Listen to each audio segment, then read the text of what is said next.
ஓம் ஸ்ரீ சாய்ராம். நவராத்திரியின் 5ஆம் நாளில் வைஷ்ணவி அல்லது மோகினி தேவியை மயில், அன்னம் போன்ற பறவை வடிவத்திலான கோலமிட்டு வழிபடலாம்.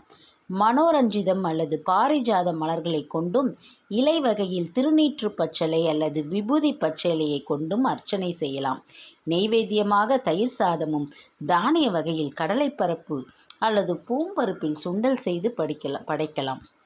பல வகையில் மாதுளை வைத்து வழிபடலாம்.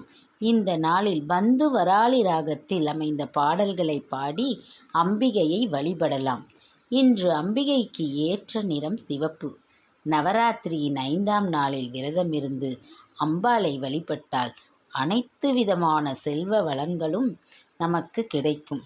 இந்த சேனல் உங்களுக்கு பிடித்திருந்தால் லைக் செய்யவும், ஷேர் பண்ணவும், சப்ஸ்கிரைப் செய்யவும். ஜெய் சாய்ராம்.